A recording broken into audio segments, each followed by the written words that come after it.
দুটো দেবো। এটা এটা আর এটা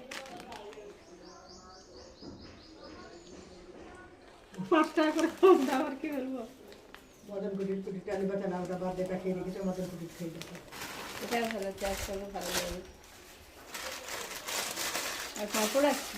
হ্যাঁ পাপড় আছে, পাস্তা আছে। পাঁচটা পাঁপড়টা দেখো তখন এই সময় ঝাল পাঁপড় ডালটা না 1 কেজি আছে।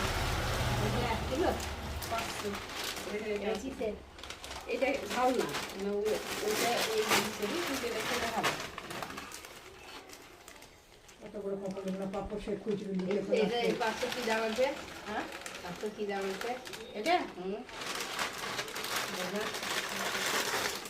খেতে ভালো হবে এটা? হ্যাঁ এটা খেতে ভালো। ওটাও খেয়েছেন, এটাও খেয়ে দেখেন। এটা ভালো জিরা আছে। হ্যাঁ এটা খেয়ে দেখেন, ওটাও খেয়েছেন, এটাও খান। মানে খুচরো দাও, খুচরো কেটে দাও। আর কেটে না, এটা প্যাকেটে নিয়ে নি। আজকে চাচি কি করছে গো? করুক গা পরে ওর বয়স সমান। লিবো না লিবো না। এই শোনেন এই চারখানায় নিয়ে নিতে আপনার কি দাম নেবেন দেখেন, দেখো ঠিকঠাক দাম বলেন। ঠিকঠাকই দাম বলেছি, 5 টাকা করে কম দাও। কত কি দাম নেবেন? 70 করে। সব 70 করে? কটকুটো এত দাম নিচ্ছেন? আরো পাপড় পাপড় পিন ফেলা আছে দেখো। প্রিন্টে তো অনেক দাম দেওয়া থাকে। টাকা করে দিন। 65 না 50 না উরে বাপরে পারবো না দিদি গো। দুটো 110 টাকা করে। না